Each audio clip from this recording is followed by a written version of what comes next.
All right. Every week we've been kind of doing a contrast of different responses to Jesus. So the first week we had the royal official, how he asked Jesus to come heal his son. And he seemed to imply that you have to be at my house to do this, which was a common conception of healers in that day, that they had to be present. And then you get to the Roman centurion. The next week we talked about him, or it may not have been Roman, but the centurion who had so much faith in Jesus. He said, you don't have to be at my house, right? You have so much authority, even over the spiritual realm, that you can heal my servant even from a distance.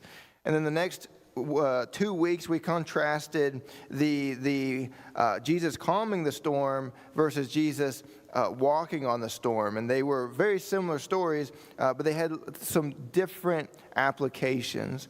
And then last week we talked about Nazareth rejecting Jesus. This week we're going to talk about Samaria accepting Jesus.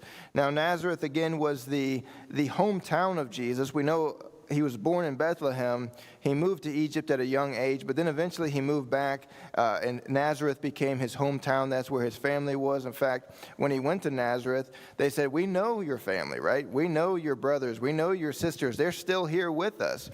Aren't you the son of Mary, right? They knew who he was because that was an area where he had grown up in. But Samaria was a very different story. So the goal of this lesson is that every Christian should understand that even the unlikely are given opportunities from God. Remember, Nazareth was given an opportunity, but you would say that makes sense, right? That's his hometown. But this week is how the unlikely are given opportunities for these 3 reasons. Samaria was despised by God's chosen people. Samaria was given an opportunity, and Samaria accepted that opportunity, which is, of course, in contrast to Nazareth, who was also given an opportunity but rejected it. So let's talk about Samaria, how it was despised by God's chosen people. Now, the origin of the Samaritans is a little muddled, or it's unknown. We know that when King David, of course, when he ruled, all 12 tribes were united as one nation. Same with King Saul, same with King Solomon, David's son. But King Solomon made some mistakes. And God had said, even during King Solomon's reign, he says, I'm going to take this kingdom away from him. But then he said, but for David's sake, right? Because David had such a relationship with God that God was willing to show mercy to David's son because of David. He said, I'm going to wait until Solomon's dead. So after Solomon dies, his son Rehoboam, he takes the throne. And Rehoboam is given some choices, and we already know that God had already planned to take the kingdom away from him. But God had said, even when Solomon was reigning, he says, even though I'm going to take the kingdom away from Solomon's descendants or David's descendants, because of David, I'm going to make sure they keep a portion of the kingdom. So when Rehoboam was born, or when he reigned, the kingdom actually split into 2. So 10 of the 12 tribes, they stayed towards the north. They kept the name Israel. And then 2 of the 12 tribes, which were farther south, Benjamin, I believe, and Judah, they stayed to the south, and they kept the name Judah because that was their major tribe at the time. So you have 2 different nations, the nation of Israel and the nation of Judah. But what's the capital of Judah? Jerusalem. So Jerusalem was in Judah. That's where the temple was. That's where they would go to worship. This was the capital city of Israel, the United Nations of Israel, or the United Tribes of Israel. But now that they're split into 2, they have to decide, the northern nation has to decide, what's going to be our capital city? And they chose Samaria. Samaria became the capital city of Israel, the northern nation, while Jerusalem remained the capital city of Judah. But we know that Israel had nothing but bad kings. The very first king that God had given an opportunity to was named Jeroboam, in contrast to Solomon's son, which was Rehoboam. But Jeroboam, he set up 2 golden calves. He made the people worship in false idols, and he was just a terrible king. And every king after him was terrible, generation after generation after generation. The only king that seemed to want to follow God was named Jehu. He wasn't even a king. God had called him to be a king, and he was doing the will of God. He ended up defeating the king of Israel. He actually executed the king of Judah and a lot of the princes too. And he ended up getting all the Baal worshipers. He said, let's go worship Baal together, this false god. Let's worship him together. And he says, if you don't come worship him, and you can't call yourself a Baal worshiper, right? I'll put you to death. So all the Baal worshipers are thinking, okay, sweet. Yeah, our king is dead, but this new king, he's a Baal worshiper too. So they all gather together and he kills them all. And you're like, okay, well, this is someone who takes God very seriously. He's someone who wants to get rid of all this idolatry. So you're thinking, okay, maybe Israel will finally have a king who respects God and does his will. But then Jehu became an idol worshiper himself. So like, okay, Israel had no good kings. Judah had a few, but Israel had none. And after generations and generations, God finally said, enough is enough. I told my people back during Moses' day, right, hundreds of years before, he said, I told my people, if they don't keep my covenant, I will exile them. Which, by the way, exile is a very strange thing to do. Because if you read the book of Judges, they had lots of other nations coming in, taking over, but none of them exiled them, right? They just took over, made them pay tribute, took things from them, whatever it might be. But it was common that when a nation would take over another nation, they'd keep that nation there because they're already working the land. They already know what needs to be done in that land, and they keep them there, and they just profit from it. But God sent a very particular empire, and this empire was Assyria, and Assyria had this mindset that if you want stability in your kingdom, you have to keep them on their toes. So they would actually take people from one nation and swap them with other nations. And I guess maybe this was so that they wouldn't start rebellions because they're in a foreign land, they don't know anybody, and they're all confused. But for whatever reason, Assyria, that was their technique for keeping order in their empire, and God used them to exile Israel. It says, then the king of Assyria came up throughout all the land and went up to Samaria and besieged it 3 years. In the 9th year of Hoshea, this would have been the king of Israel at the time, the king of Assyria took Samaria and carried Israel away into Assyria and placed them in Halah and in Habor by the rivers of Gozan in the cities of the Medes, right? So they transported them somewhere else. But like was common, he actually ended up taking people from other nations and bringing them to Israel. And these people were not God-fearers. They worshipped idols. And so they're in this new land, and they're worshiping their idols, and God starts plaguing them with lions, actually. And there were apparently so many lions that the people of the land, they're like, this must be the God of the land, right? The God of the land must be punishing us because we're not worshiping him properly. So they send word back to the king of Assyria, and the king of Assyria decides to send God-worshiping priests back to Samaria, back to Israel, to teach them how to worship the God of the land. And that's about all we hear from Samaria for a long time. The next time we really hear about them is in Nehemiah chapter 4, verses 1 through 2. Now, after Assyria defeated Israel, Judah, the southern nation, had about 100 more years before it was defeated, not by Assyria, but by Babylon. So Babylon ended up taking over Assyria as an empire. It took over Judah, and then it also exiled the people. But then 70 years later after that, the Persian Empire came into power, and they decided, why are people separated from their countries? Go home, right? So they actually allowed the people to return to Jerusalem, for example, and Nehemiah and Ezra, they're trying to reform the nation, they're trying to rebuild Jerusalem, and the neighboring people do not want this to happen. It says, but it came to pass that when Sanballat heard that they were builded the walls, he was wroth, right? He was angry and took great indignation and mocked the Jews, right? These would be the people from Judah who were returning to Jerusalem. And he spake before his brethren and the army of Samaria. So we know that Samaria was still being populated at this time. This may have been the Samaritans of the New Testament later on. And said, what do these feeble Jews? Will they fortify themselves? Will they sacrifice? Will they make an end in a day? Will they revive the stones and the heaps of the rubbish which are burned? So we can already see that Samaria and the Jews, they were already kind of in opposition as they had become two different nations. But now this may be a people group who were foreigners to the land who had been brought in by the king of Assyria.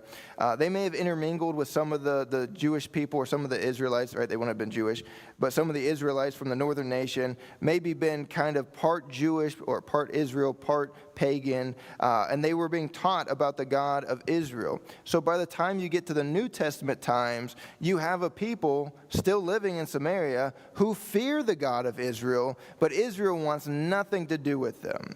Right? Again, this may be their origin. They may have been the very people who were opposed to Israel or to the Jews rebuilding Jerusalem. We know that Samaria, they actually had their own form of the Bible. It was only the first 5 books of the Bible, Genesis, Exodus, Leviticus, Numbers, and Deuteronomy. And it was slightly different, but they actually had their own temple. I think it was either on Mount Gershon or Gerizim or I can't remember. It starts with a G, I believe. But they had their own temple, and the Jews had their temple in Jerusalem, and there was constant fighting between them. In fact, one of the descendants of the Maccabees, he ends up ruling in Israel, and he actually destroys the temple of the Samaritans. So you see all this fighting and conflicting between them. The Jews despise the Samaritans despise the Jews. We know very little about them other than things that Jewish historians wrote about them or rabbis, and some of them said, well, they were part Jews. Some said they were no Jews. It was just very confusing. But whatever it was, the Samaritans and the Jews did not get along. It says, when therefore the Lord knew how the Pharisees had heard that Jesus made and baptized more disciples than John. This is in John chapter 4, by the way, I'm sorry. Though Jesus himself baptized not, but his disciples, he left Judea and departed again unto Galilee. And he must needs go through Samaria. All right, so Jesus is in Judea, and he wants to go back to Galilee. For whatever reason, the Pharisees or the religious leaders, they heard that Jesus had been baptizing more people than John. And it's unclear why that information would cause Jesus to want to leave. Was it Jesus in fear of the religious leaders doing something to him? Was it the fact that, or was it this idea that maybe he thought, or he knew, Jesus doesn't think things, right? He knows things. Was it this idea that Jesus knew that the Pharisees were going to try to cause division between him and John the Baptist, saying, oh, well, I thought John the Baptist was the prophet. Who's this guy that everyone's following after? So maybe he left so that there would be no division. Maybe he thought that, or again, not that he thought, maybe he knew that Judea was rejecting him, so he decided, all right, if the religious leaders are going to reject me here, I'm going to go to Galilee where I'm accepted, or to other places where I'm accepted. But for whatever reason, he chose to leave Judea and to go towards Galilee. And on his way towards Galilee, which is a different region, he has to pass through Samaria. Now, it's possible to go around Samaria. It would have taken a little bit longer. But even historians like Josephus, they talk about how it's a faster route to go through Samaria. I don't believe he had to go through Samaria because it was the fastest route. I think he had to go through Samaria because that's where God wanted him to go to. John is making it very clear, or at least clear enough, that he needs to go through Samaria. That's where God wanted him to be. Then cometh he to a city of Samaria, which is called Sychar, near to the parcel of ground that Jacob gave to his son Joseph. Now Jacob's well was there. Jesus, therefore, being wearied with his journey, sat thus on the well, and it was about the 6th hour. Now the Jewish day starts at 6 a.m., so the 6th hour would probably be right at noon. So it's at the heat of the day. And John wants to make it very clear. In John chapter 1, he's like, this is God, right? This is God in the form of man. This is God made flesh. But here he's emphasizing that flesh, right? He's emphasizing this isn't a ghost, right? This isn't someone who doesn't get tired. This isn't someone who pretends to be a human but is not. This is someone who is tired. He gets hungry. He gets thirsty. So John is emphasizing that about Jesus, and he happens to be sitting at a well. There cometh a woman of Samaria to draw water. Jesus saith unto her, give me to drink, for his disciples were gone away into the city to buy meat. Now, some people compare this to the fact that when Abraham, he sent his servant to go find a wife for Isaac, and the servant, he goes, he sits by a well, and he prays and says, if you send somebody, the first woman who's willing to do this and this and this, that'll be the sign that she's going to be the wife of Isaac. And then later on, we see Jacob, he goes to a well, and that's where he finds his wife. And then Moses, he goes to a well. If you're looking for dating apps, just go to wells, right? But that's not what Jesus is doing here. But it is significant that Jacob, and that significant things happened at wells between men and women. In this case, Jesus is not trying to get married to the Samaritan woman, but he is trying to bridge a gap between them. He said, give me to drink. All right. Then saith the woman of Samaria unto him, how is it that thou, being a Jew, asketh drink of me, which am a woman of Samaria? For the Jews have no dealings with the Samaritans.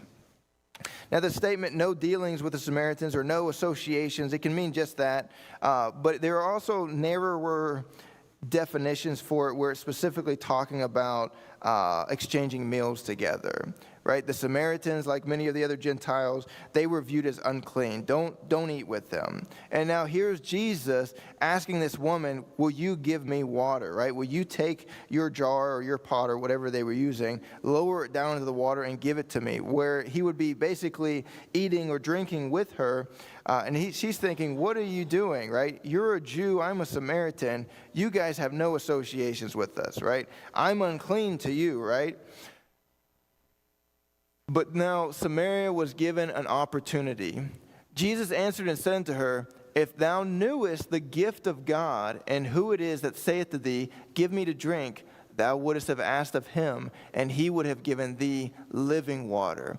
Now, in the Old Testament, God talks about how he was going to provide this living water. But you have to remember, the Samaritan woman, her Bible only includes the first 5 books. So this concept may have been kind of foreign to her, may have been something that she didn't understand. But the Jews who may have been reading this later on, reading John's gospel, would have understood when Jesus said, I'm going to provide you living water. This was something that God was going to provide.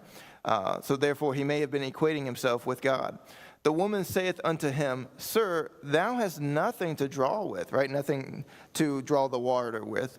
And the well is deep. From whence then hast thou the living water? So throughout this exchange, this conversation that Jesus is having with the Samaritan woman, you're going to notice a lot of confusion on the woman's part. And this is not to say she's dumb or something like that. Even Nicodemus, the chapter before this, he's talking to Jesus, and he says, I know you're a rabbi. I know you're from God, for no one can do these things except he be from God. And then Jesus starts talking to him about being born again. And Nicodemus is like, what do you mean being born again? Can I enter my mother's womb again? So even Nicodemus was confusing spiritual concepts with physical concepts, or vice versa. And she's doing the same thing. Jesus is talking about this living water that he could provide, and she's thinking, how can you provide anything? You're asking me for a drink. So we see a lot of confusion on her part. And it said, art thou greater than our father Jacob? So here we see that this Samaritan woman is associating herself with the Jewish nation. She is saying, I too am a descendant of Jacob, our father Jacob, which gave us the well and drank thereof himself and his children and his cattle. Right? She's like, you act like you can provide something better than Jacob did. Jacob, this great patriarch, do you think you're better than him? He drank from this well. Jesus answered and said unto her, whosoever drinketh of this water shall thirst again. But whosoever drinketh of the water that I shall give him shall never thirst. Right? The answer is yes, but he's not really paying attention to her distractions, right? She keeps trying to bring the subject off topic. She keeps talking about the physical realm, starts trying to compare things, all these different things. But Jesus is focused, right? He's saying, I am here to talk to you about spiritual things. I am here to talk to you about everlasting life. And she's like, well, are you better than Jacob who dug this well? He says, whoever drinks of this well, they're going to thirst again. But whoever drinks the water that I'm going to give them will never thirst again. And of course, he's talking about spiritual matters. But the water The woman saith unto him, Sir, give me this water, that I thirst not, neither come hither to draw. She's still focused on the physical. She's thinking, okay, if you can provide me with water that will make me never thirsty again, then I don't have to keep coming out here to this well. Give me this water. Now, there may have been some sarcasm or some demeaning statements here where she's very doubtful of him, or maybe she was serious and she really thought maybe he can provide me some supernatural water where I'm not physically thirsty anymore. And Jesus, I don't know if he just knew he wasn't getting anywhere with this. He kept bringing up physical things when he's trying to talk about spiritual things. But listen to what he says. Jesus saith unto her, Go, call thy husband, and come hither. Now the question becomes, why would he ask her to go find her husband? Let's continue. The woman answered and said, I have no husband. Jesus saith unto her, Thou hast well said, I have no husband. For thou hast had 5 husbands, and he whom thou now hast, right, the person you're living with now, is not thy husband. And that saith thou truly.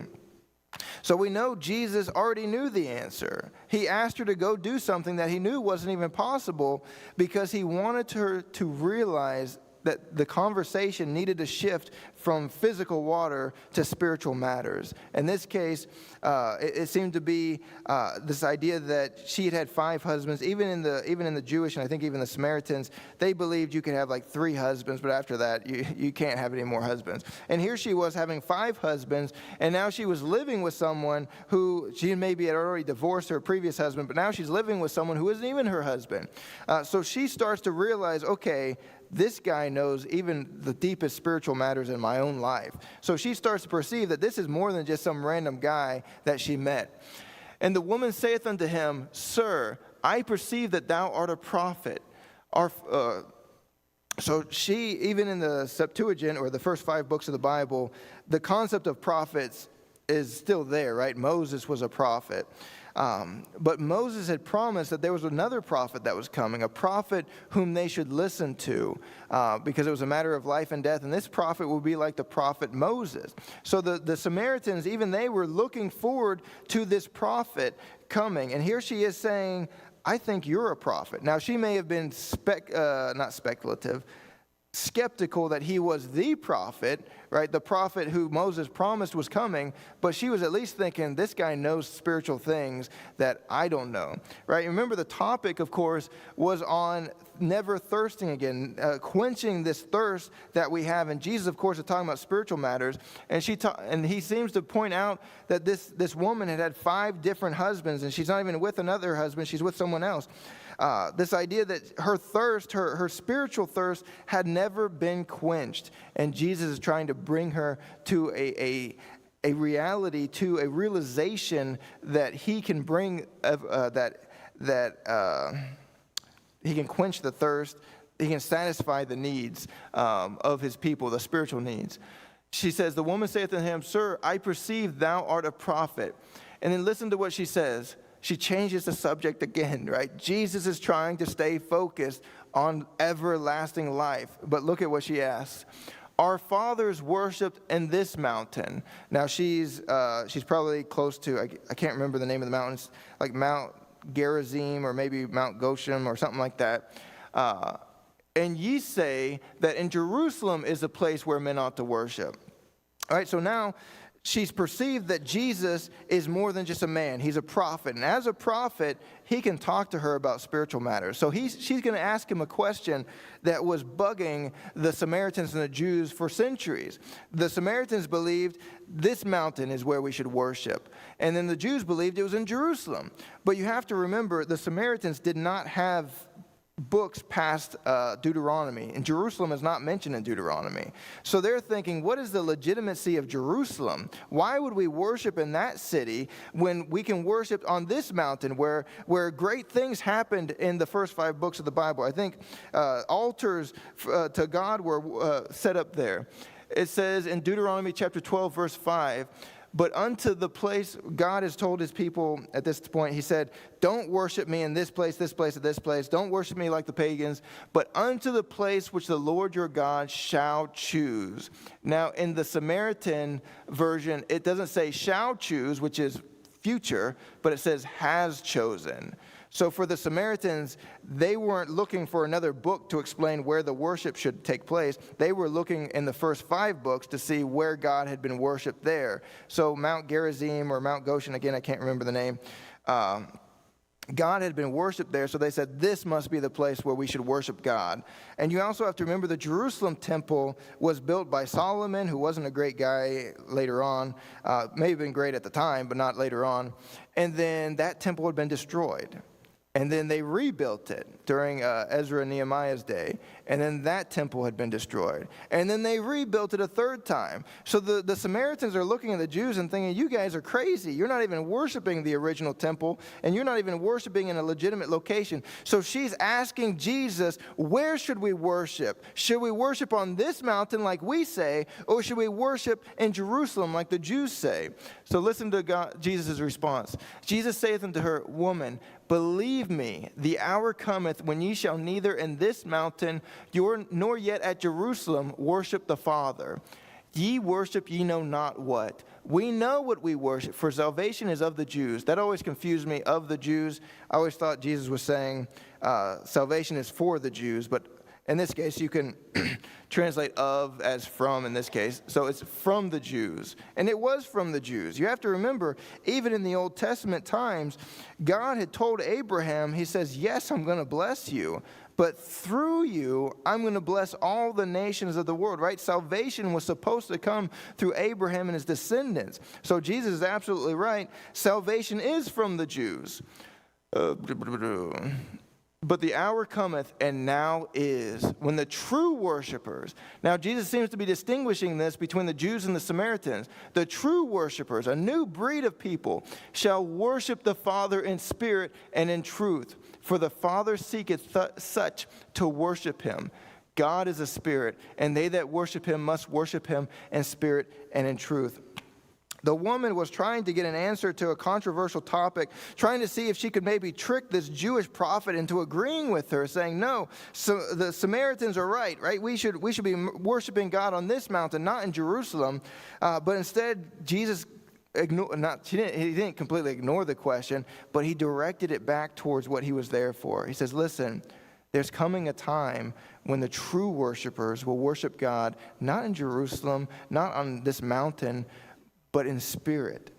And of course, this doesn't seem to satisfy her, or maybe it does, but it says, the woman saith unto him, I know that the Messiah cometh, which is called Christ. When he is come, he will tell us all things. Now, it's kind of confusing.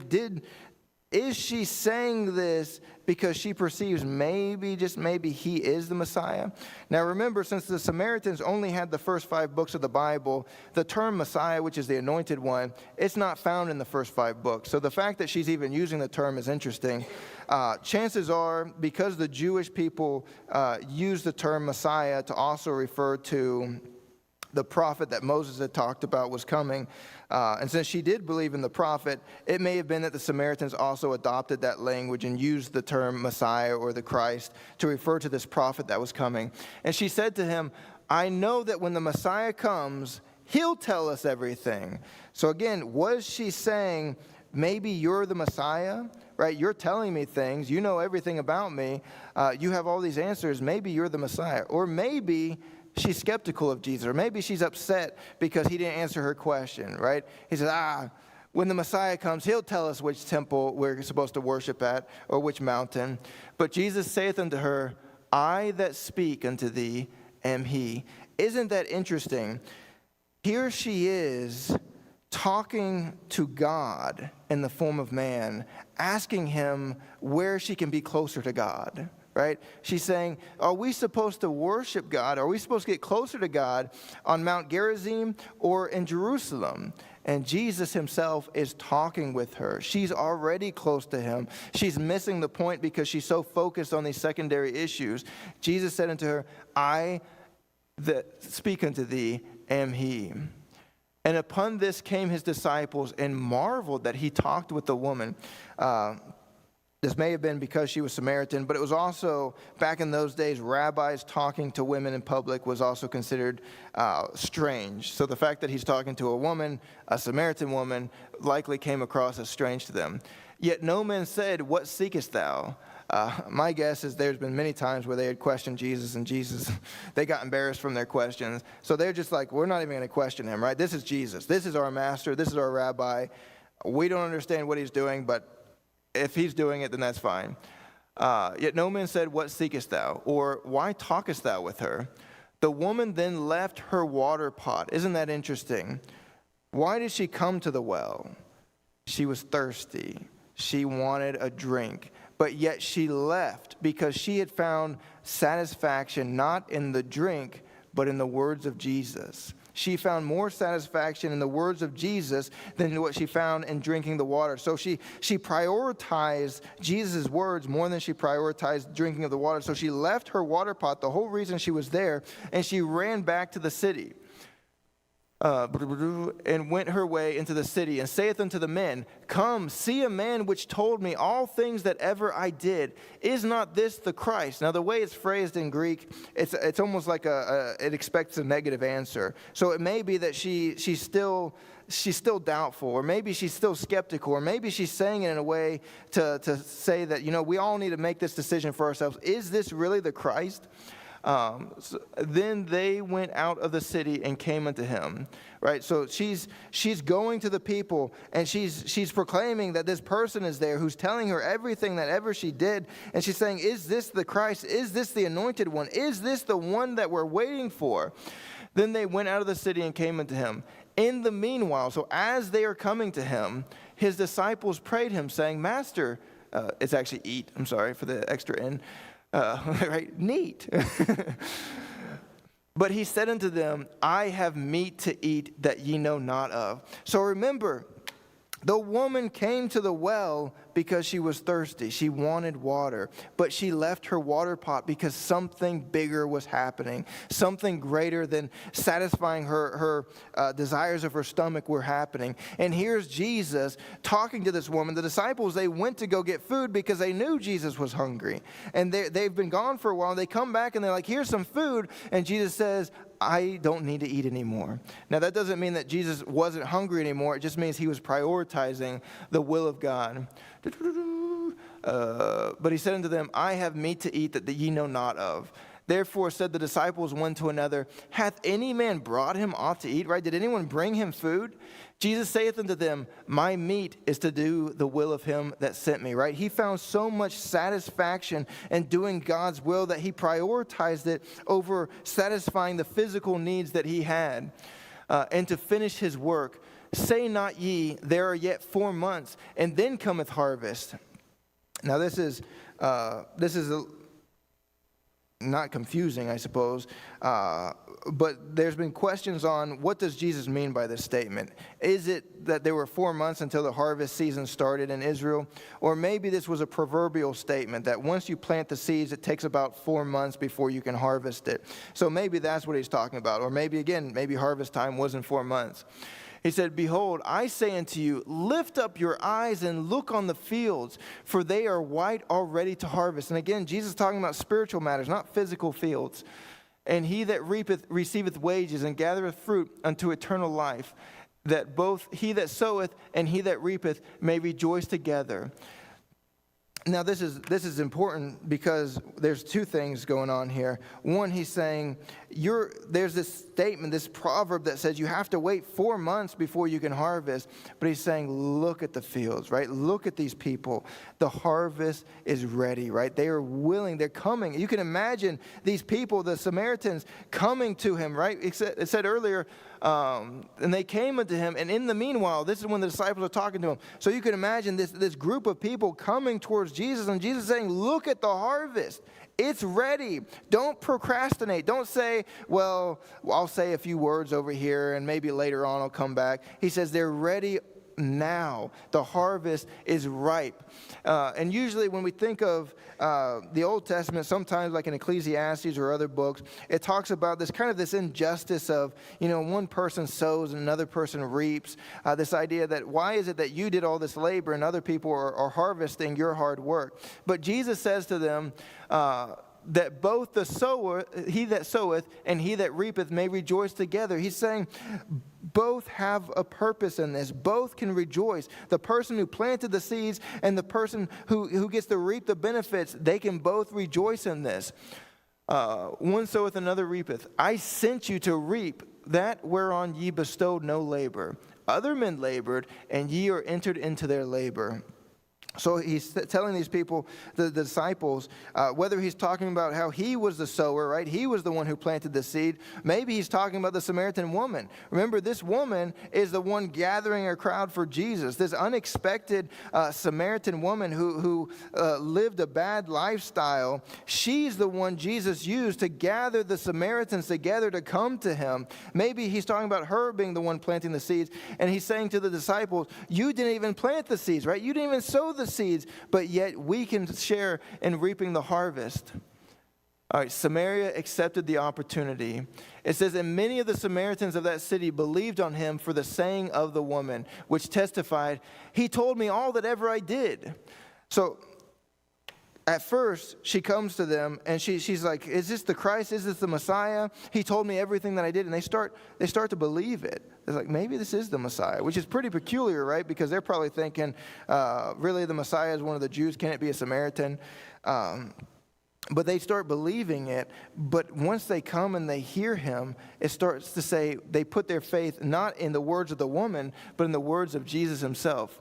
So when the Samaritans were coming to him, they besought him that he would tarry with them, and he abode there 2 days.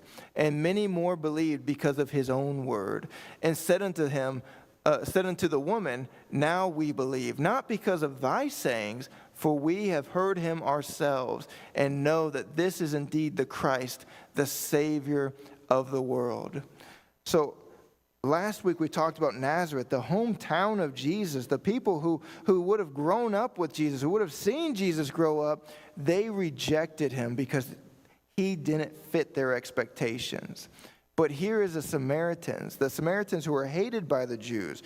The whole reason Jesus told the story of the Good Samaritan, because it was supposed to shock his Jewish audience. How could a Samaritan be good? And yet here Jesus is using the Samaritans, the most unexpected candidates, to share the gospel, the Samaritan woman to share the gospel, and that her words brought them to Jesus, but that Jesus' words brought them to faith, and that faith in Jesus. And they proclaimed, this is indeed the Christ, which means the anointed one, the Savior of the world.